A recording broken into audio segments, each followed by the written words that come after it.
The night the Alpha Queen found out about our secret baby, the palace smelled of rain and iron, and every corridor felt narrower than it had that morning. I remember thinking that walls built to display power were never meant to hold tenderness. They were stone and history and conquest.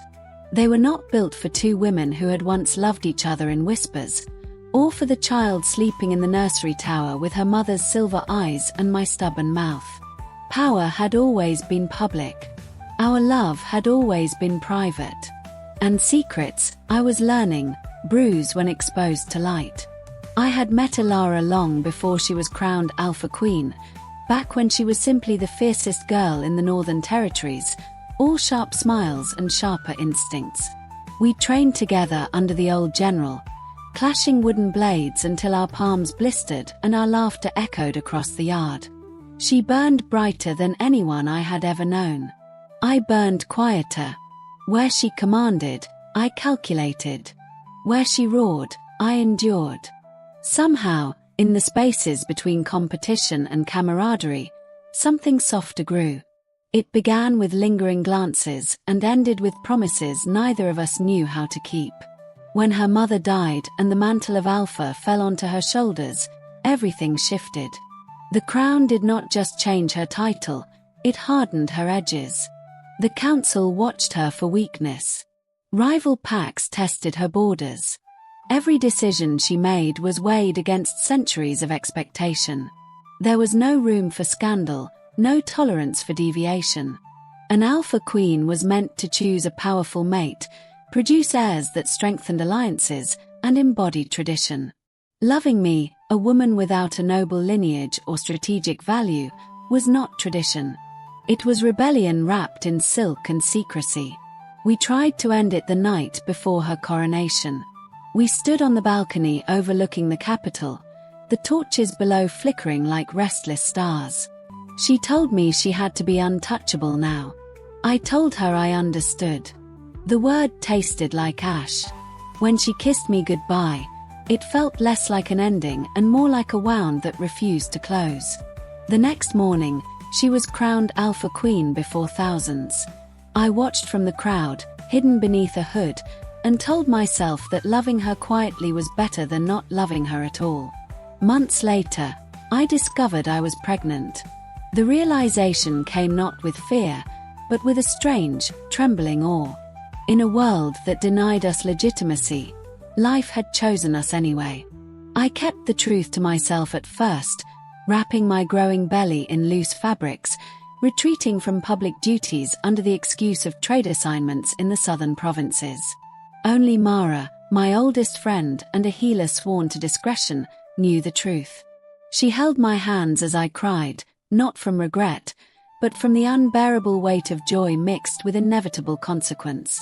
Our daughter was born during the first snowfall of winter, in a small estate far from the capital. She did not howl like most wolf-born infants. She blinked up at me with solemn, assessing eyes, as if memorizing my face. I named her Lyra, after the constellation Elara once pointed out to me during a rare night of freedom. Even queens need something constant, she had said back then. Lyra became my constant. In her tiny fingers curling around mine, I found a courage I had never possessed for myself. For her, I would endure exile, scandal, even the Queen's wrath. Elara did not know. That was the sharpest truth of all. I had written letters I never sent, each one confessing everything. I imagined her reaction in endless variations. Fury at my secrecy, betrayal at my silence, or worse, indifference born of duty. The council had already begun pressuring her to consider suitors from allied territories. Rumors of negotiations drifted through the capital like smoke. If I told her about Lyra, I risked giving her enemies a weapon. A hidden child, born outside sanctioned bonds, could fracture her rule. I convinced myself that protecting her meant staying away. But secrets have a pulse. They breathe, they grow, they demand space. When Lyra's eyes began to glow faintly during the full moon, mirroring Elara's unmistakable silver, I knew concealment would not last forever. Power recognizes its own. Word reached the palace of a child in the southern provinces showing rare alpha traits. Scouts were dispatched under the guise of routine inspection. Mara urged me to flee beyond the borders, to lands where the Queen's authority thinned into rumor. I almost agreed. Yet running would confirm guilt, and guilt would lead them straight to us. The Queen arrived before I could decide. She came without parade or warning, cloaked and silent, but impossible to mistake. I felt her presence before I saw her, the air tightening as if the world itself acknowledged her dominance. When she stepped into the estate courtyard, soldiers fanned out behind her in disciplined formation. Our eyes met across the distance, and years of restraint cracked in a single heartbeat. She looked older, yes, carved by responsibility, but the fire was still there. Only now it was laced with suspicion. She did not greet me as a lover. She addressed me as a subject. Her voice was cool, measured, carrying the authority of the crown. Reports had reached her, she said, of a child exhibiting alpha-level energy. As queen, she was obligated to investigate any potential threat or asset to the realm. Every word was formal, deliberate. Yet beneath them, I heard something else, a tremor, barely contained. Lyra chose that moment to cry from the upper chamber, a small, defiant wail that sliced through protocol. The sound changed everything. Ilara's composure faltered. She knew. Or at least, she feared she did. I led her inside without waiting for permission. The soldiers hesitated, but she raised a hand, commanding them to stay. In the dim nursery light, with snow tapping against the windows, the distance between Alpha Queen and Forbidden Lover collapsed into something raw and human. I lifted Lyra from her cradle and turned, placing our daughter in the space between us. Ilara's silver eyes widened, not with anger, but with recognition so profound it hurt to witness.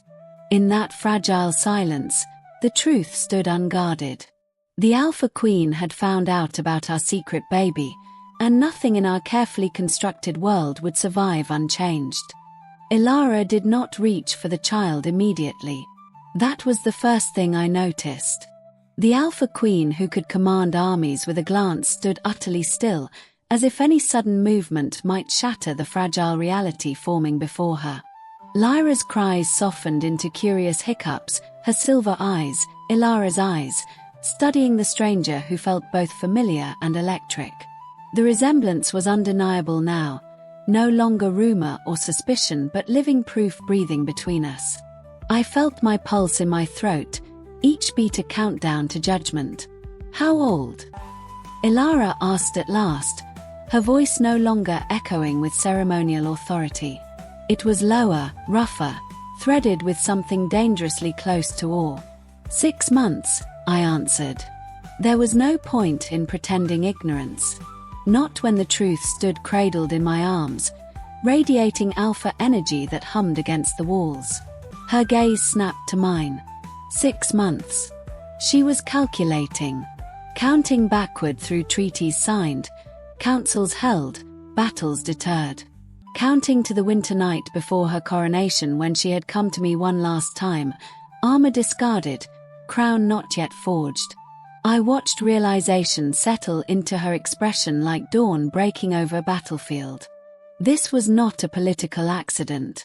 This was ours. You should have told me, she said. The words were not shouted. They were not laced with fury.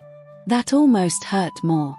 Beneath them lay something wounded, something stripped of its usual defenses. And risk what? I countered, surprising myself with the steadiness of my voice. You were barely holding the council together. They were already circling you, looking for weakness. If they knew you'd chosen me, if they knew you had a daughter outside their sanctioned alliances, they would have torn you apart. They would not dare, she replied automatically. But the hesitation was there. We both knew the truth. Power invited loyalty, yes, but it also invited ambition. The council tolerated her strength. They would not tolerate deviation from tradition.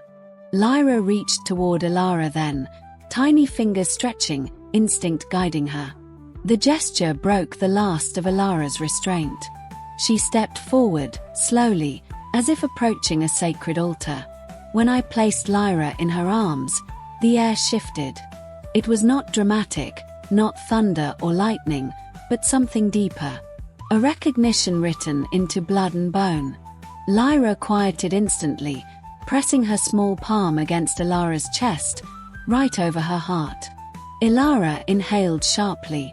I had seen her face down rival alphas without blinking. I had seen her negotiate treaties that saved thousands.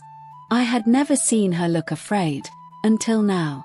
Not afraid of the child. Afraid of what loving her might cost.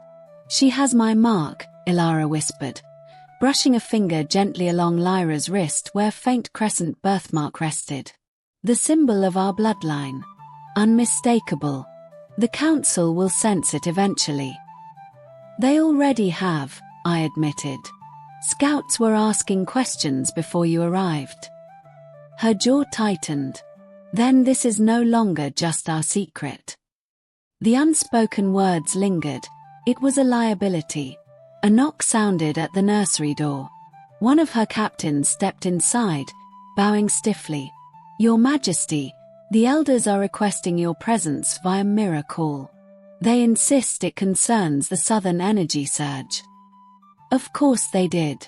The realm had felt Lyra awaken more fully during the last full moon. Alpha power, especially untrained, rippled like a stone cast into still water. Elara handed Lyra back to me reluctantly. The warmth where their bodies had touched seemed to linger in the room. Prepare the chamber below, she ordered the captain. I will answer them here. The captain hesitated. Here, Your Majesty. Yes, here. When he left, she turned to me again, and for a moment the crown slipped entirely. If they ask directly, I cannot lie to the entire council. Not without consequence. I never asked you to lie, I said quietly. Silence stretched between us, heavy with everything unsaid over the past year.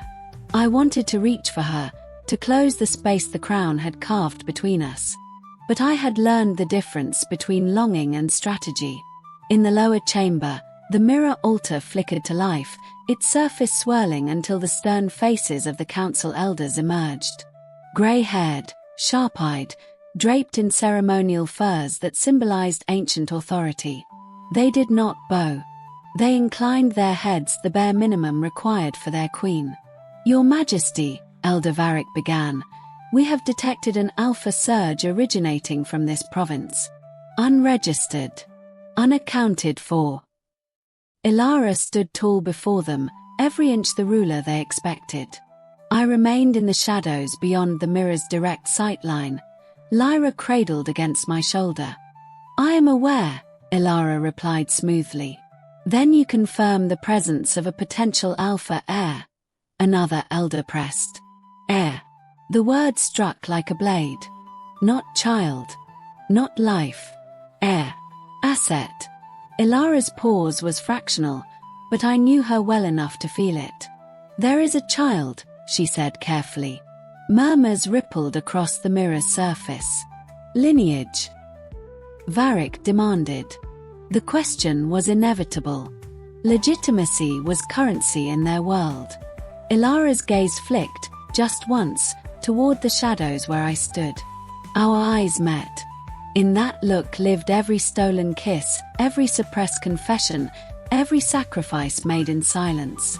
This was the crossroads. Deny us, and Lyra might be safer from political claws but forever erased from her birthright. Claim us, and the realm would fracture. She carries my blood, Elara said at last, her voice ringing clear. The chamber seemed to inhale. And the other parent?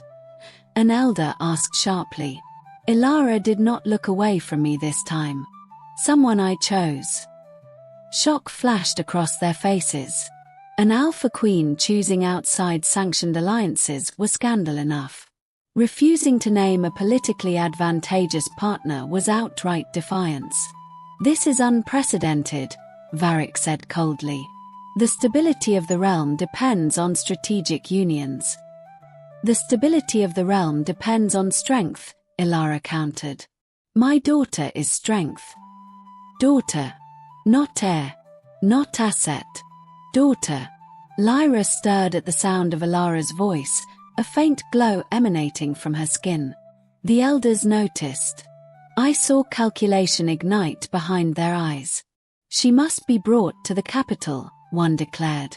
Trained. Evaluated. Evaluated. As if she were a weapon to be sharpened. My protective instincts flared, but I stayed silent. This was Ilara's battle to navigate. I will decide when and how my child enters the capital, Ilara said, steel threading her tone. Until then, the matter is contained. Varric's expression hardened. Secrets corrode thrones, Your Majesty. And fear corrodes loyalty, Ilara replied evenly. We are done here. The mirror darkened before they could respond further. When the chamber fell silent again, the weight of what she had done settled over us. She had not denied Lyra. She had not denied me. In a single declaration, she had drawn a line against centuries of rigid expectation. But lines invite opposition. You've bought us time, I said softly. Yes, she agreed, turning toward us. Time they will use to gather allies.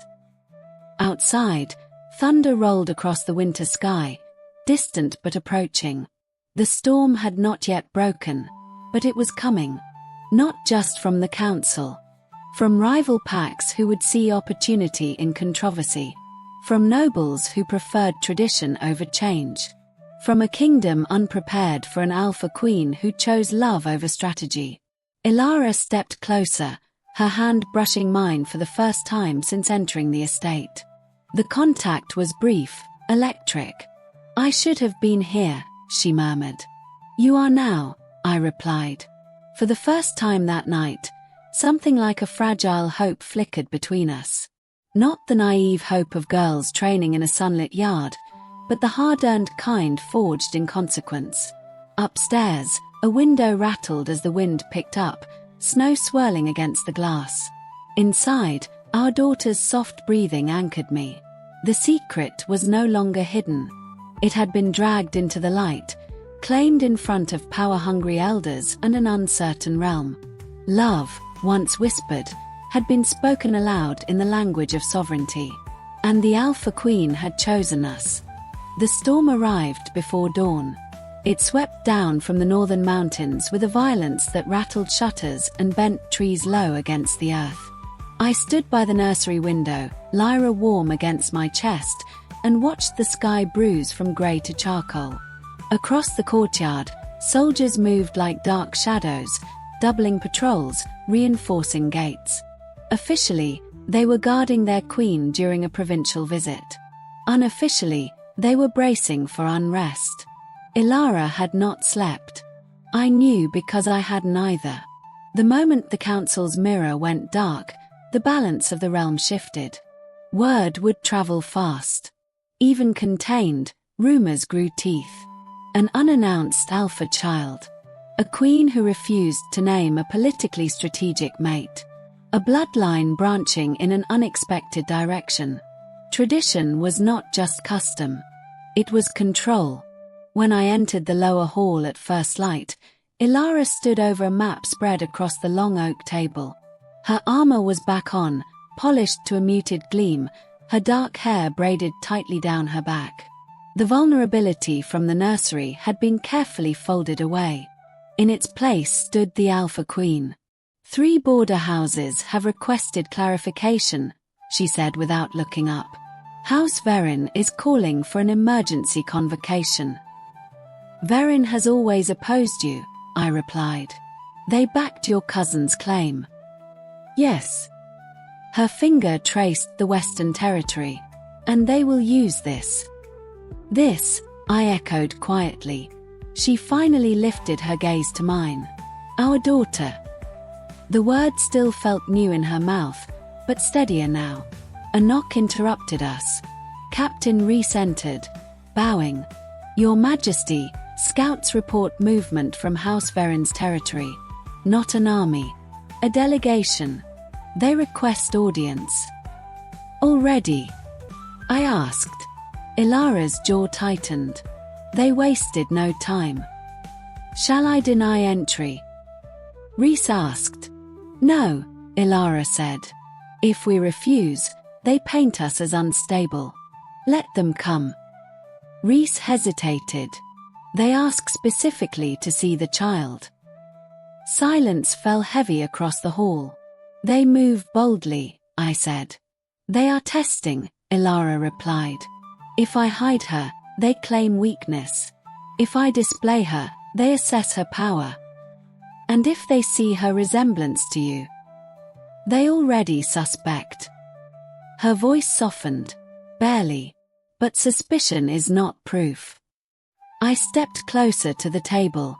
You don't have to do this here. Return to the capital.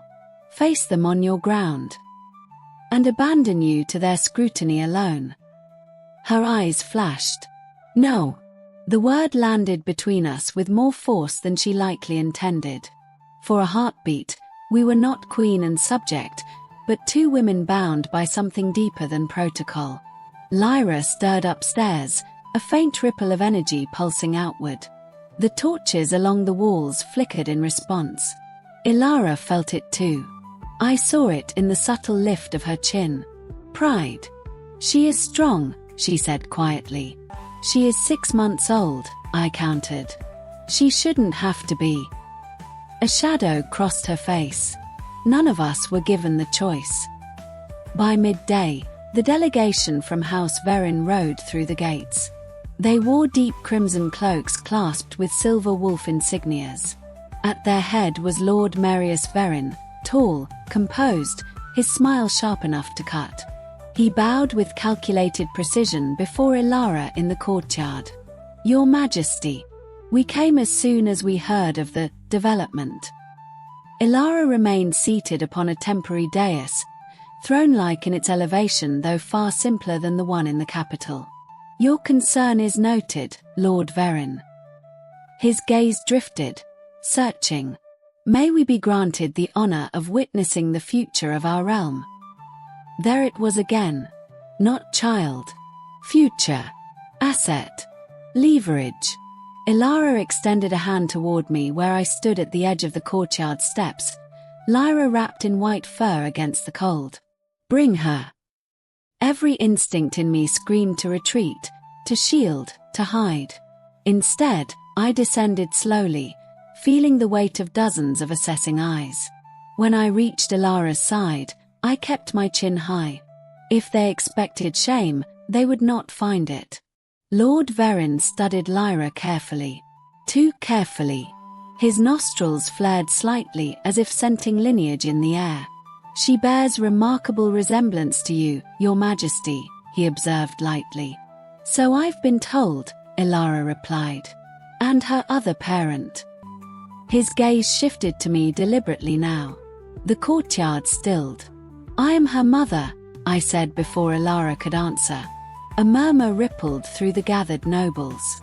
Veren's brows lifted just a fraction. Of course. Forgive me. I meant no offense. His smile suggested otherwise. Yet the realm values clarity. Alliances. Stability. Stability, Ilara echoed, rising to her feet, is secured by decisive leadership, not by outdated expectations. A flicker of challenge entered Veren's eyes. Traditions are not outdated simply because they inconvenience us. They are outdated when they limit strength, Ilara countered smoothly. Lyra chose that moment to reach outward, small hand stretching toward the open air. A pulse of energy burst from her, stronger than before. The ground beneath us vibrated faintly. Gasps erupted from the onlookers. Even Veren took an involuntary step back. Ilara did not flinch. Pride blazed openly now. You wished to assess her power, she said coolly. Assess. Lyra's silver eyes gleamed, Not wild but focused. Controlled, even at this age. Verin recovered quickly. Impressive. Though raw power without structured lineage can be unpredictable. There it was. The insinuation that without a sanctioned union, Lyra was unstable. Dangerous. She will be trained, Elara said. By me. A bold claim. Alpha queens did not typically train heirs personally. It signaled investment. Commitment. Verin inclined his head slowly. Then we trust you will present her formally at the next full council gathering. A demand disguised as trust. I will consider it, Elara replied. His smile thinned. The realm watches, Your Majesty. And it will see that I am not afraid of my own blood, she answered. The delegation withdrew soon after, their horses cutting dark paths through the snow as they departed. The courtyard exhaled in their wake. Inside, once doors were barred and guards repositioned, I allowed myself to sag against the wall. That was a warning, I said. Yes, Elara agreed. But not the only one. You think they'll challenge you outright? Not yet. They'll gather support first. Whisper about instability. About deviation. I looked down at Lyra, now sleeping peacefully as if she hadn't just shaken stone. She deserves a world that doesn't treat her existence as controversy. Elara stepped closer, her hand brushing Lyra's cheek with surprising gentleness. Then we will build one. The conviction in her voice was no longer defensive. It was resolute. By defying them? I asked. By redefining strength. Outside, the storm began to ease, clouds thinning just enough for pale sunlight to break through. It glinted off snow and armor alike, casting everything in sharp relief. For years, our love had survived in shadow. Now it stood exposed beneath a relentless sky. The council questioned it. Noble houses challenged it. Tradition resisted it. But in the courtyard, before rivals and soldiers and whispered doubt, the Alpha Queen had not stepped away from us. She had stepped forward. And that, more than the storm or the politics or the looming council gathering, changed the shape of the future. Because power, once used to protect love instead of conceal it, becomes something far more dangerous. That night, after House Verin's departure, the estate felt too quiet. Storm clouds thinned into a brittle, watchful sky. Guards rotated in tighter shifts.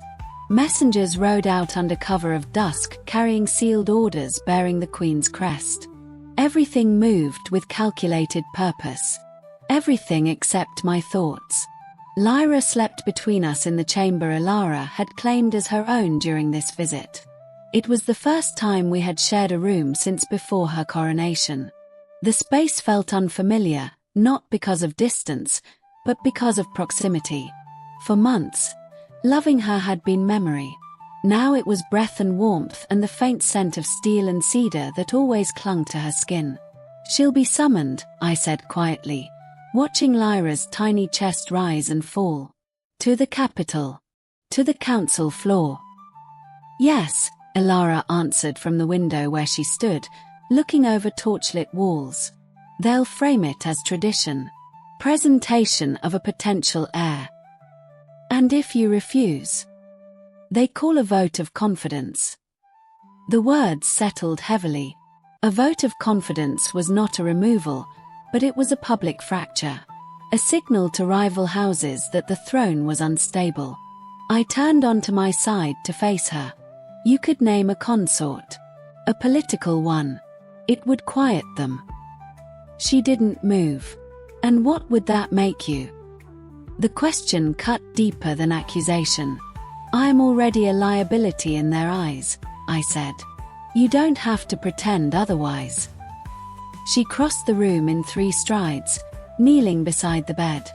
In the low firelight, her expression shed its armor. You were never a liability, she said. You were the only choice I ever made for myself. The words lingered between us, fragile and fierce. Then why does it feel like every choice leads to war? I whispered. Because the world we inherited was built to resist change. Lyra stirred, sensing the tension. A faint shimmer flickered along her skin, barely visible but undeniable. Ilara placed her palm gently over our daughter's chest. The shimmer steadied. She responds to emotion, Ilara murmured. Mine. Yours. That's dangerous. It's powerful. There was that contrast again, my instinct to shield, hers to strengthen. A sharp knock broke the moment. Rhys entered, face grim. Your Majesty, we intercepted a rider from Verin. He carried letters addressed to 3 other houses. We decoded enough to understand the message. Ilara rose smoothly. Speak. They're proposing a formal challenge at the next council. Not for the throne directly. For guardianship of the child. My breath caught. Guardianship. They argue that an heir born outside recognized union requires oversight to ensure proper allegiance. Allegiance. As if love required supervision. Ilara's aura shifted, the air thickening with alpha dominance. They will not take her. Rhys bowed his head slightly. With respect, Majesty, if 5 houses support the motion, it becomes law to review. And if I reject the review? She asked. Then they escalate to succession debate. Silence expanded. After Rhys withdrew, Ilara remained standing, fists clenched at her sides. They're moving faster than expected, she said. They smell vulnerability, I replied. Her gaze snapped to mine. Do you see us as vulnerable? I see us as exposed. Exposure was not weakness, but it was risk. She exhaled slowly, forcing control back into her posture. Then we stop reacting. We move first. How? We announce her. The idea stunned me. Publicly. Yes. Before they can twist the narrative. I will present her not as a disputed heir, but as my acknowledged daughter. Claimed. Protected. And me? I asked softly. She held my gaze. As her mother. The simplicity of it stole my breath. You would face that storm. I pressed. I already am. I rose from the bed carefully, so as not to wake Lyra, and stepped toward her. They won't just question your leadership, I said. They'll question your judgment. Your loyalty to tradition. Tradition, she replied evenly, never carried a child. I almost laughed despite the weight of everything. That argument may not persuade the elders. Then strength will. There was steel in her again, but not the cold kind. The kind forged in decision. If we do this, I said, there's no retreat. There hasn't been since she opened her eyes. Lyra chose that moment to wake fully, blinking up at us. Her silver gaze moved from me to Ilara, then back, as if measuring something unseen. Ilara lifted her gently. This time there was no hesitation. I will not let them define her, she said quietly to our daughter. Or you. Watching them together, I felt fear and hope twist into something inseparable. What's the plan? I asked. Tomorrow at dusk, she replied.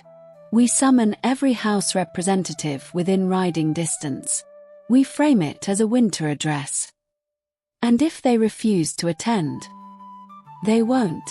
Curiosity is stronger than defiance. She was right. Power drew witnesses. And if they push for guardianship anyway? I asked. Her expression hardened. Then I remind them what it means to challenge an alpha. The room pulsed faintly in response, torches flickering though no wind touched them. I stepped closer until only inches separated us. Ilara, this isn't just politics. I know. It's us. Her hand lifted, brushing a strand of hair from my face in a gesture achingly familiar. "It was always us," she said. For a moment, the crown disappeared again. Not because it was gone, but because it no longer stood between us. Outside, the wind shifted direction, carrying the distant howl of wolves across snow-covered hills. Not hostile. Not yet. Change was coming, whether sanctioned or resisted. By morning, messengers rode with royal summons. By dusk, the courtyard would fill again. And this time, we would not stand in shadow while others debated our existence. This time, the Alpha Queen would speak first. By dusk the following day, the estate no longer felt like a provincial refuge. It felt like a throne room without walls. Torches lined the courtyard in precise rows, their flames steady despite the lingering winter wind. Banners bearing the royal crest hung from stone balconies, deliberate and unmistakable. Representatives from 7 houses stood in a crescent formation below the raised platform Elara had claimed as her dais. Not all were allies. That was the point. If they would judge, they would do it in the open. I stood at the edge of the platform steps, Lyra in my arms, wrapped in deep blue instead of white this time. Blue for sovereignty. Blue for declaration. My heart pounded hard enough to make my hands tremble, but I kept my spine straight. If they searched for shame, they would not find it. Elara emerged last. She wore full ceremonial armor, silver inlaid with onyx, the cloak of the Alpha Queen falling heavy from her shoulders. The crown rested against her dark hair like it belonged there and nowhere else. The murmurs in the courtyard stilled instantly. Authority was not something she requested. It was something she radiated. She took her place at the center of the platform and let silence stretch long enough to remind them who commanded it. "You have heard rumors," she began, voice carrying easily across stone and snow. "You have felt the surge of alpha energy in this province. You have questions."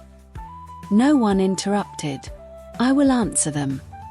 Her gaze swept the gathered nobles, lingering briefly on Lord Verin, who stood composed but watchful in crimson. "There is a child," Elara continued. "She carries my blood.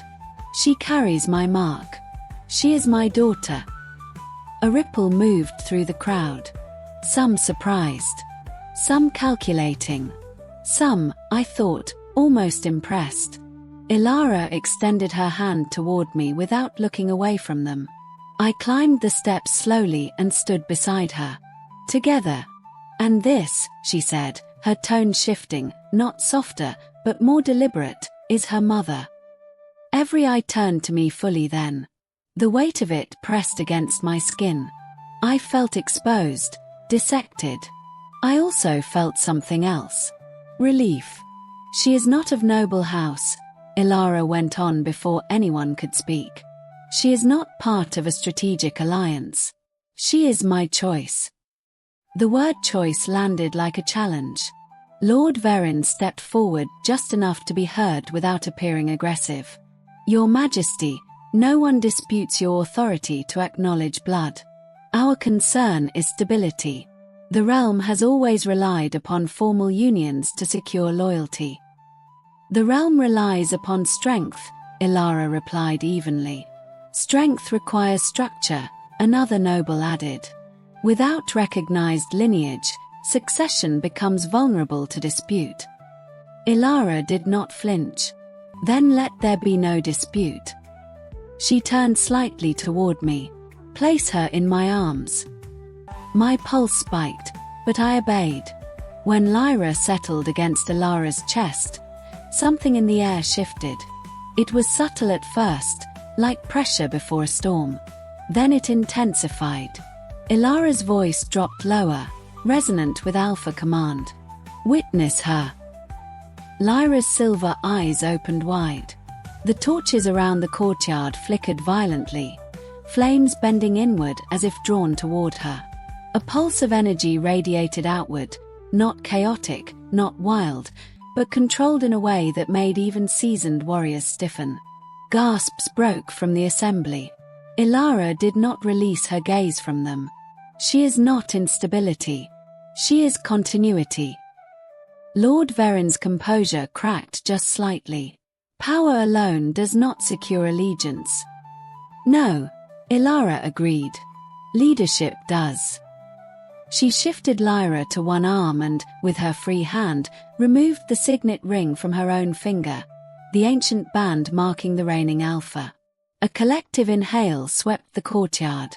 Carefully, deliberately, she pressed the ring against the faint crescent mark on Lyra's wrist.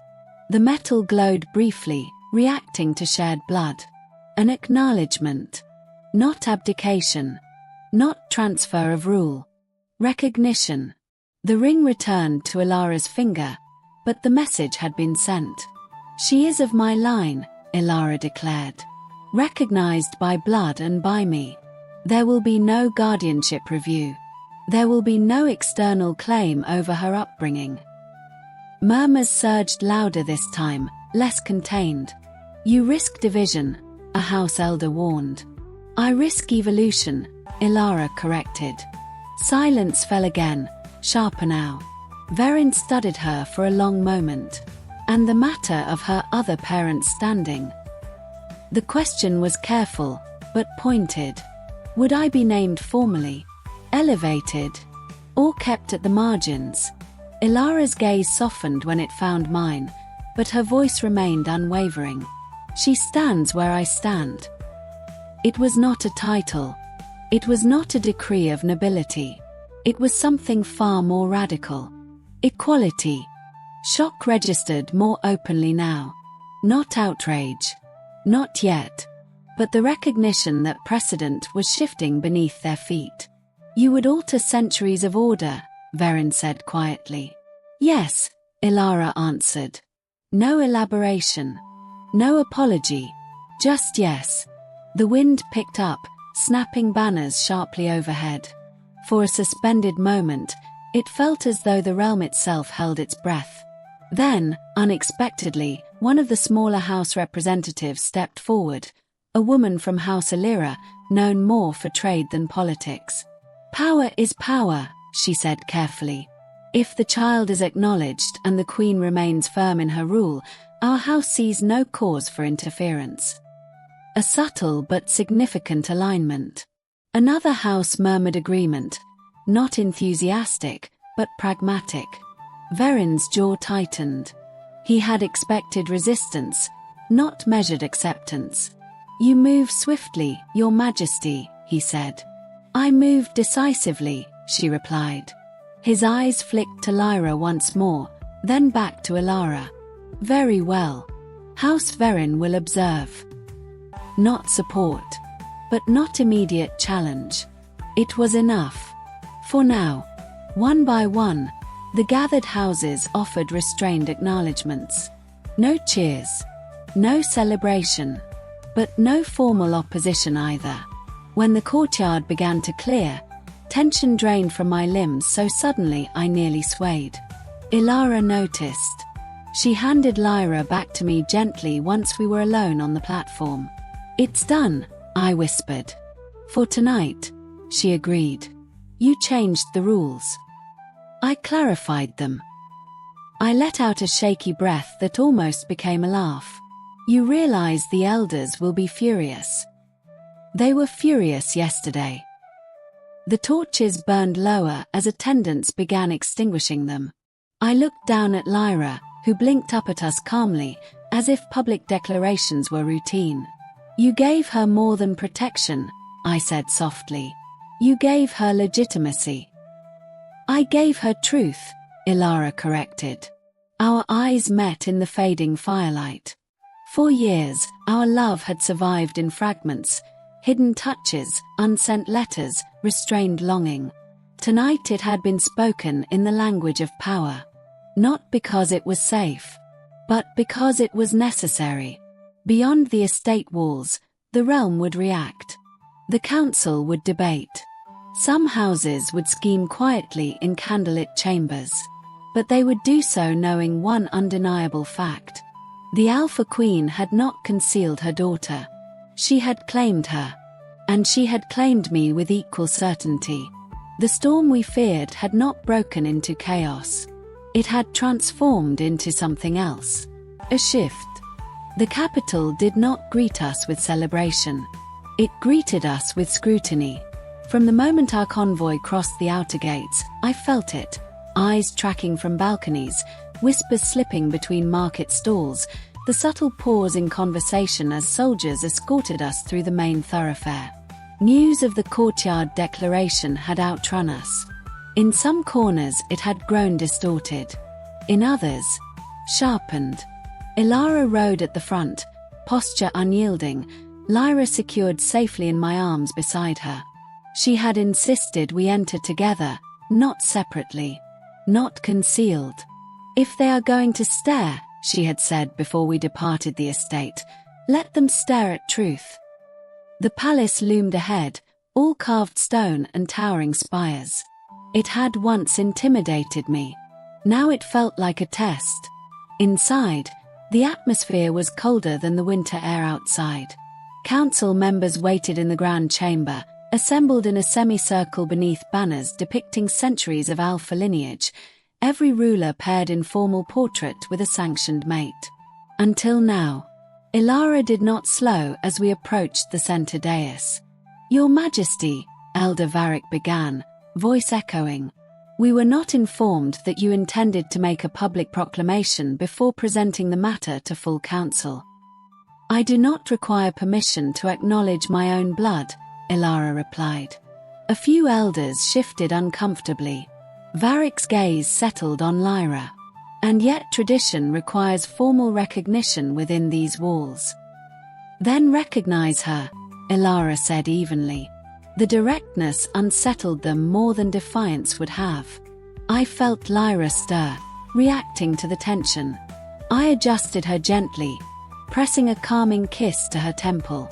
Elder Sorrel stepped forward, less rigid than Varric but no less calculating. The issue extends beyond acknowledgement. Questions of succession must be clarified. Without a recognized union, rival claims. There are no rival claims, Ilara cut in. I have named my daughter. Naming is not binding without structured alliance, Varric insisted. And what alliance would you suggest? Ilara asked coolly. One forged without love. Without choice. The chamber stiffened at the word love, as if it were indecorous. Love does not stabilize kingdoms, Varric said. No, Ilara agreed. But strength does. And you have witnessed hers. A murmur rippled. Even here, within controlled stone walls, Lyra's alpha pulse was unmistakable. Sorrel's eyes flicked to me. And the mother's standing. There it was again. Not curiosity. Assessment. Ilara stepped slightly closer to my side. A small movement. A clear one. She stands acknowledged, Ilara said. As what? Varric pressed.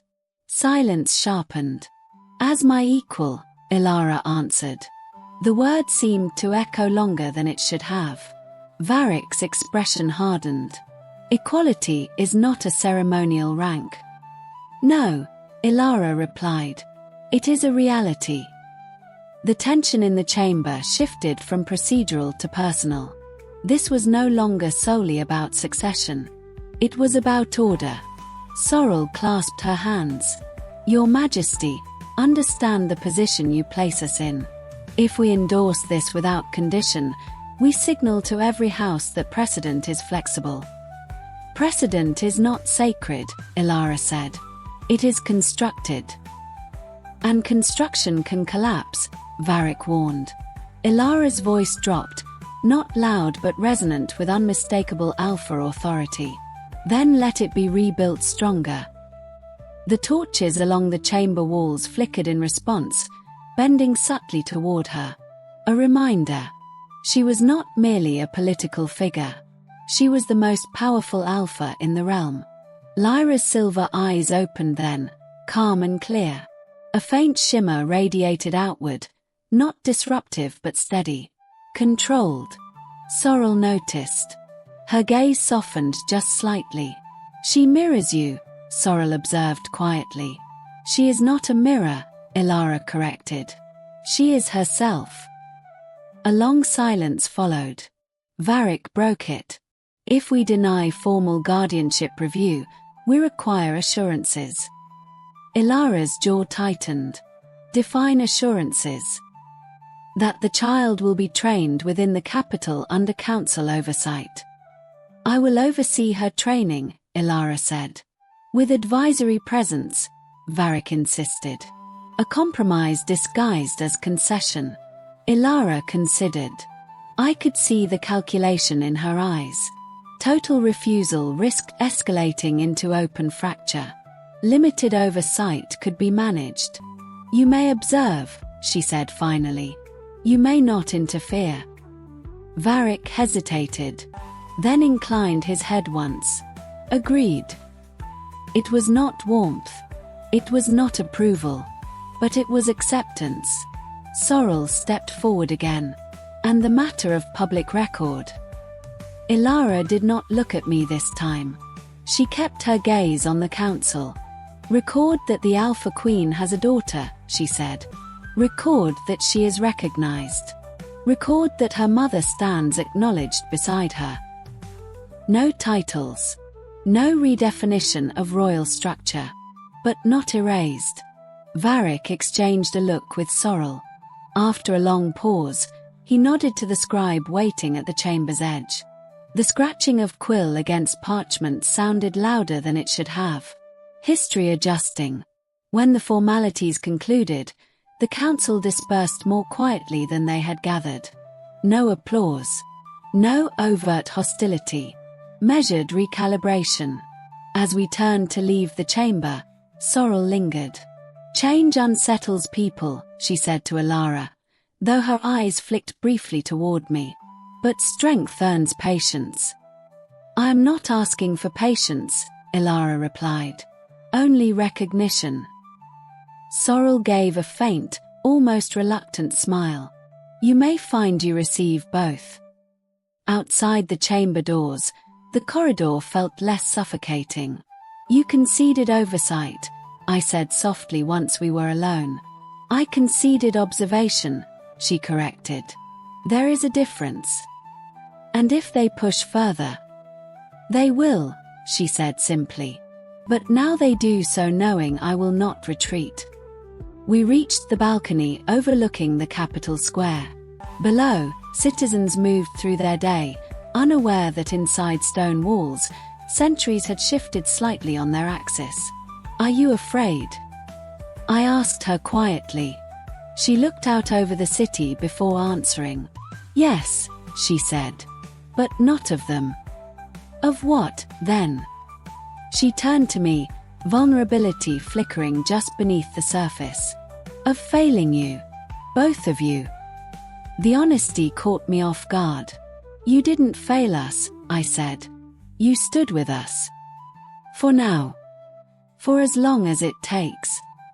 Lyra made a soft sound between us, drawing both our attention. Her small hand reached outward, catching a strand of Ilara's dark braid. Ilara laughed softly, an unguarded sound rarely heard within palace walls. Below, a few citizens had begun to notice us on the balcony. Whispers started again, but different this time. Not sharp. Curious. Exposure no longer felt like accusation. It felt like visibility. The council had not overthrown her. The houses had not united against her. The world had not ended because she chose us. It had adjusted. And as the late afternoon light washed over stone and steel, I realized something profound. We were no longer defending a secret. We were building a legacy. The first real test came 3 weeks later.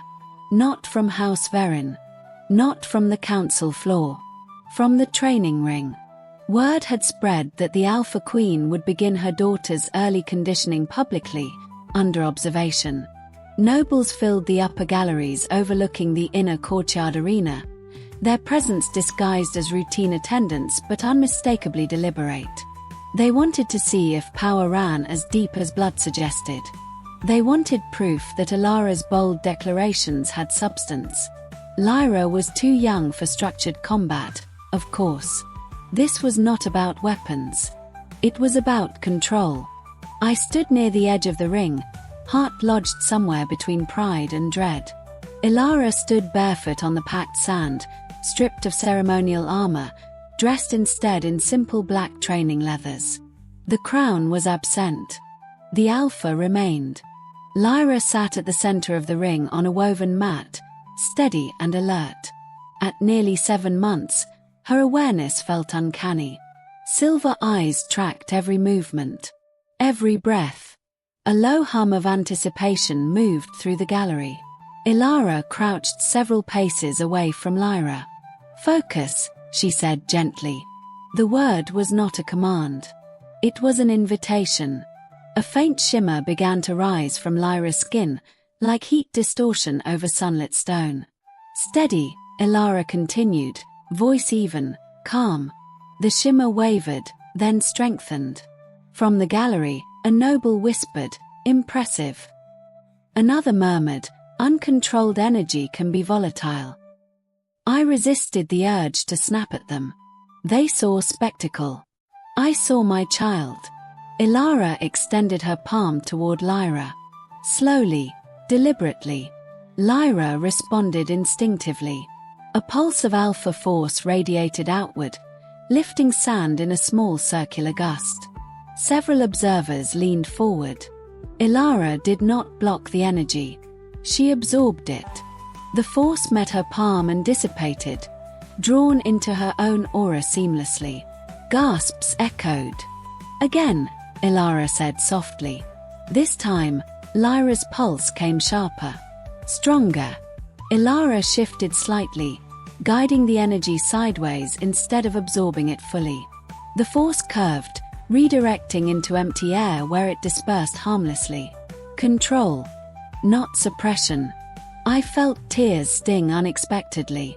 Not because Lyra was powerful. I had known that. But because Ilara was not treating her like a weapon to be honed. She was teaching her balance.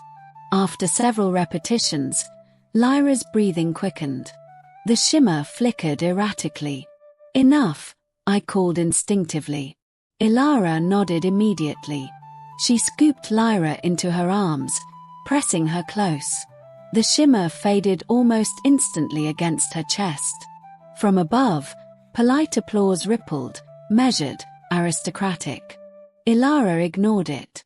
She looked only at Lyra. "Well done," she murmured. When she approached me at the ring's edge, sweat darkened her collar, but her expression was steady. "They saw," she said quietly. "Yes," I replied. "They did." "And?" she asked. "They saw strength," I said. "But they also saw restraint." A small, satisfied curve touched her mouth. Before we could leave the ring, Lord Verin descended from the gallery steps. He moved with careful composure, hands clasped behind his back. "Remarkable display," he said smoothly. "The child's power is undeniable." Ilara inclined her head slightly. "It is." Verin's gaze shifted to Lyra, then to me. "Power shaped early can secure loyalty. Or distort it," I replied before Ilara could answer. He regarded me with faint amusement. "You speak boldly." "I speak as her mother." A pause.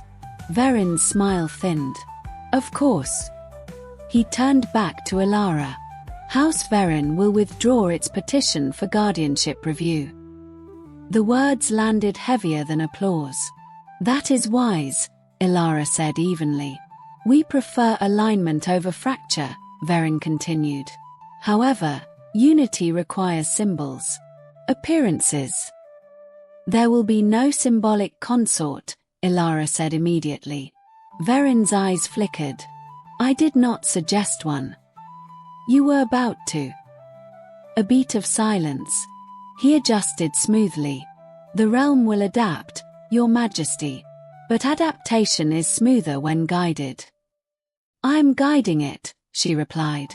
Verin studied her for a long moment, then inclined his head. Indeed. When he left, I exhaled slowly. He's recalculating, I said. Yes, Ilara agreed. Opposition without support is costly. And support can be cultivated. We left the arena together, Lyra drowsing between us. That evening, as twilight painted the palace towers gold, a different kind of gathering formed in the lower gardens. Not nobles. Not council members. Citizens. Word had spread of the training display. Curiosity had shifted into something softer. Hope, perhaps. Or fascination. From a balcony overlooking the gardens, I watched families gather below. Mothers with children on their shoulders. Young recruits craning for a glimpse. No banners. No orchestrated ceremony. Ilara joined me quietly. They're not here to judge, I said. No, she agreed. They're here to see. Lyra stirred in my arms as if sensing the collective presence. Ilara, I said carefully, you can still step back from visibility.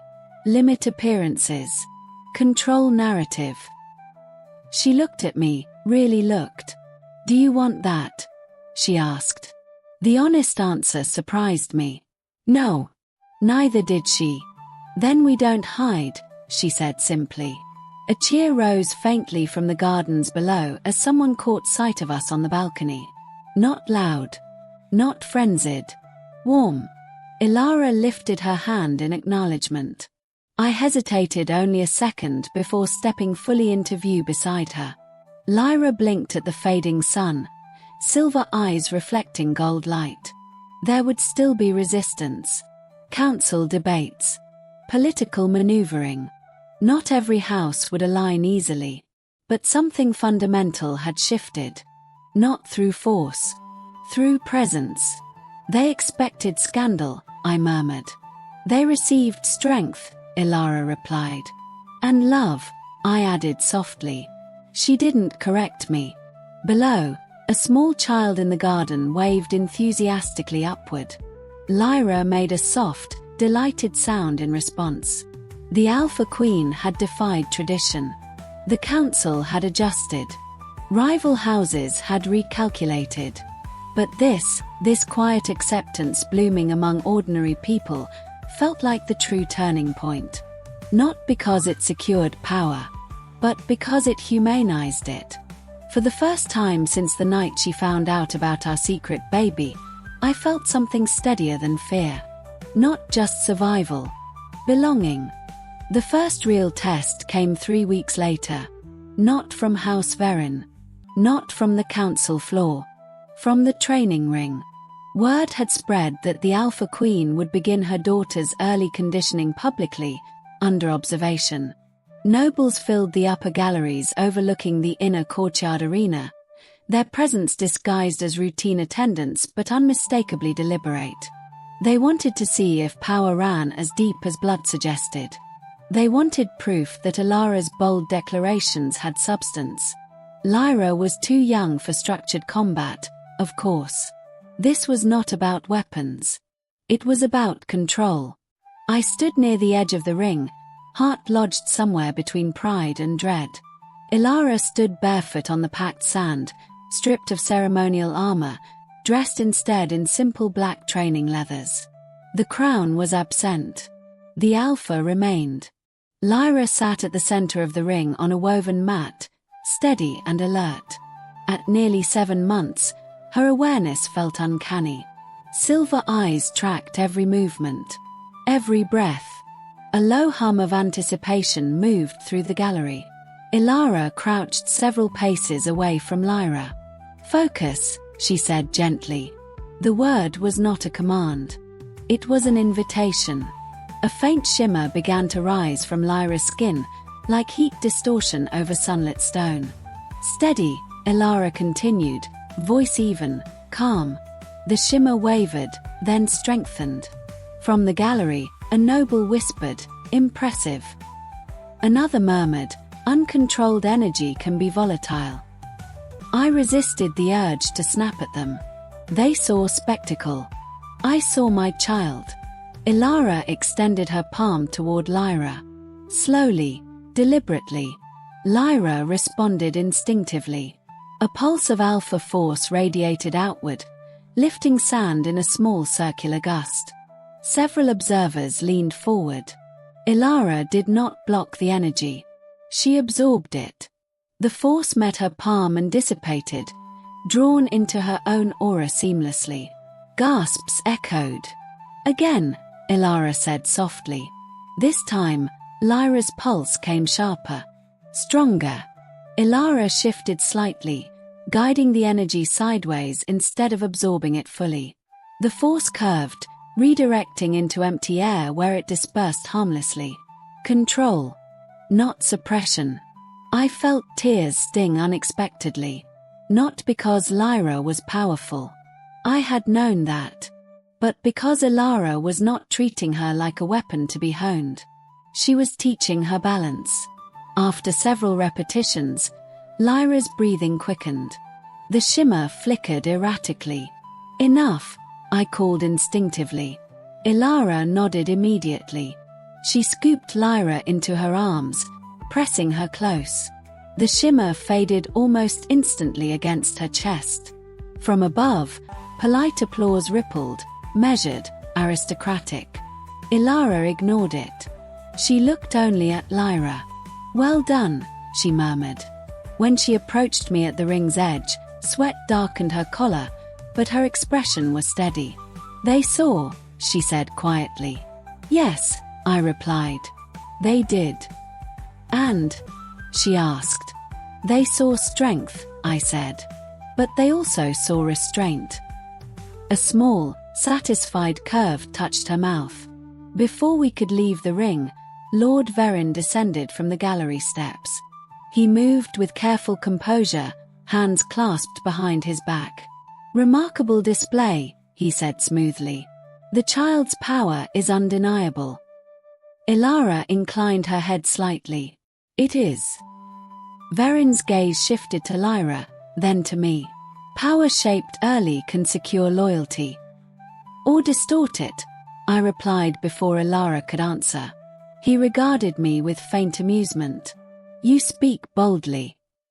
I speak as her mother. A pause. Verin's smile thinned. Of course. He turned back to Ilara. House Verin will withdraw its petition for guardianship review. The words landed heavier than applause. That is wise, Ilara said evenly. We prefer alignment over fracture, Verin continued. However, unity requires symbols. Appearances. There will be no symbolic consort, Ilara said immediately. Verin's eyes flickered. I did not suggest one. You were about to. A beat of silence. He adjusted smoothly. The realm will adapt, Your Majesty. But adaptation is smoother when guided. I'm guiding it, she replied. Verin studied her for a long moment, then inclined his head. Indeed. When he left, I exhaled slowly. He's recalculating, I said. Yes, Ilara agreed. Opposition without support is costly. And support.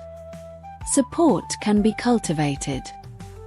We left the arena together, Lyra drowsing between us. That evening, as twilight painted the palace towers gold, a different kind of gathering formed in the lower gardens. Not nobles. Not council members. Citizens. Word had spread of the training display. Curiosity had shifted into something softer. Hope, perhaps. Or fascination. From a balcony overlooking the gardens, I watched families gather below. Mothers with children on their shoulders. Young recruits craning for a glimpse. No banners. No orchestrated ceremony. Ilara joined me quietly. They're not here to judge, I said. No, she agreed. They're here to see. Lyra stirred in my arms as if sensing the collective presence. Ilara, I said carefully, you can still step back from visibility, limit appearances, control narrative. She looked at me, really looked. Do you want that? She asked. The honest answer surprised me. No. Neither did she. Then we don't hide, she said simply. A cheer rose faintly from the gardens below as someone caught sight of us on the balcony. Not loud. Not frenzied. Warm. Ilara lifted her hand in acknowledgement. I hesitated only a second before stepping fully into view beside her. Lyra blinked at the fading sun, silver eyes reflecting gold light. There would still be resistance, council debates, political maneuvering. Not every house would align easily, but something fundamental had shifted.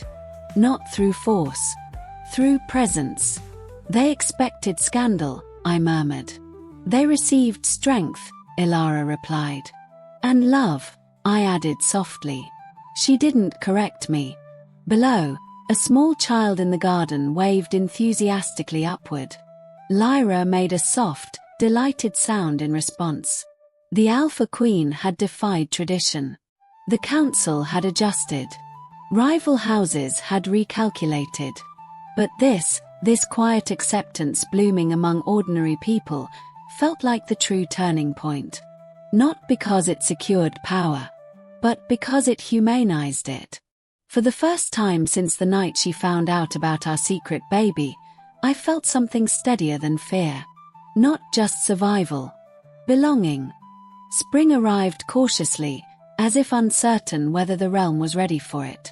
Snow receded from the capital's stone steps in slow surrender. Market stalls brightened. Training yards filled again with the rhythmic clash of steel instead of political speculation. The world had not fractured under the weight of our truth. It had adjusted, recalibrated, and continued. That, more than any formal recognition, felt like victory. Lyra was nearly 9 months old when the final shift came, not through challenge, but through ceremony. The High Council called for the Renewal Assembly, a gathering held only once every few years to reaffirm loyalty between the Crown and the territories. Traditionally, it was a display of unity. Banners, oaths, reaffirmed alliances. This year, it carried added weight. This year, the realm would see us not as controversy, but as continuity. I stood before the mirror in our private chamber, adjusting the deep silver clasp at my collar. My reflection still startled me sometimes. I had not been granted a title, not formally. No crown rested on my head. Yet I no longer looked like someone standing in shadow. Ilara entered behind me, already dressed in full regalia. The crown caught morning light, scattering it across the stone walls. "You're quiet," she observed. "I remember watching your coronation from the crowd," I admitted. "Hidden." She stepped closer, meeting my gaze in the mirror. "You're not hidden now." "No," I said softly. "I'm not." Lyra babbled from her cradle, silver eyes bright with restless curiosity. Power shimmered faintly around her, no longer erratic, no longer reactive. Controlled in a way that astonished even the council observers assigned to discreetly monitor her growth. Ilara lifted her easily. "Ready to face your kingdom?" she murmured. Lyra responded with a delighted sound that made us both laugh. The assembly filled the grand square before the palace. Representatives from every recognized house stood in designated sections, colors blending into a mosaic of allegiance. Citizens crowded behind them, permitted closer than ever before. Visibility had become strategy. When we stepped onto the high balcony overlooking the square, a hush fell, not forced, but organic. Ilara stepped forward first. "Today we renew more than oaths," she began, voice carrying effortlessly across the open air. "We renew our understanding of what strength means." I watched the crowd carefully. No visible hostility. No restless shifting. Only attention. "For generations," she continued, Strength was defined by rigid alliances and inherited expectation. Those traditions built this realm. But tradition is not diminished by growth. A murmur of agreement rippled outward. My daughter stands as proof that power does not weaken when it evolves, she said, lifting Lyra slightly. It deepens. She turned then, not away from the crowd, but toward me. And leadership does not stand alone. The square remained silent, but not tense. Listening. I stepped forward beside her. This realm watched us closely, I said, my voice steadier than I expected. It questioned. It measured. It waited. A few knowing smiles flickered in the crowd. And what it found was not instability, I continued, but family. The word settled gently, without resistance. Strength guided by love is not fragile, I said. It is deliberate. Ilara's hand brushed mine, subtle, unhidden. Below us, House Verin's crimson banner dipped slightly in acknowledgement. The Eastern Coalition delegates stood with arms crossed but did not look away. House Illyra's representative offered a small nod. No grand gestures. No dramatic reversals. Just acceptance woven quietly into posture and presence. Illara raised her hand, signaling the formal renewal. One by one, representatives stepped forward to reaffirm loyalty. The ritual words echoed across stone, familiar and steady. But this time, when they pledged allegiance to the Alpha Queen, their gazes flicked briefly, not in doubt, but in recognition, toward Lyra. Toward us. When the final oath was spoken, a cheer rose, not explosive, but genuine. It rolled through the square like distant thunder, building in warmth rather than volume. Lyra startled at the sound, then laughed. The crowd laughed with her. That was the moment I understood fully. The night Illara had found out about our secret baby, I thought everything would unravel. I had prepared for exile, for fracture, for war dressed in political language. Instead, what unraveled were illusions. The illusion that power required silence. The illusion that tradition could not bend. The illusion that love between two women must exist only in shadow to survive. We had not overthrown the system. We had stood within it and refused to disappear. As the assembly dispersed into celebration, Illara remained still beside me for a long moment. It's quieter than I expected, she said softly. Yes, I agreed. It is. No riots, she added. No coups. A faint smile touched her lips. You doubted me. I feared for you, I corrected. She looked down at Lyra, then back at the square below. I feared failing you both more than losing the throne, she admitted. You didn't fail, I said. No, she agreed after a pause. We didn't. We. The word felt earned. As sunlight washed over the capital, banners shifting in a gentle spring breeze, I felt something settle deep in my chest. Not tension. Not vigilance. Peace. Our daughter would grow up not as a whispered scandal, not as a contested claim, but as a recognized heir shaped by two mothers who chose courage over concealment. The Alpha Queen had found out about our secret baby. And instead of destroying us, the truth had remade the realm.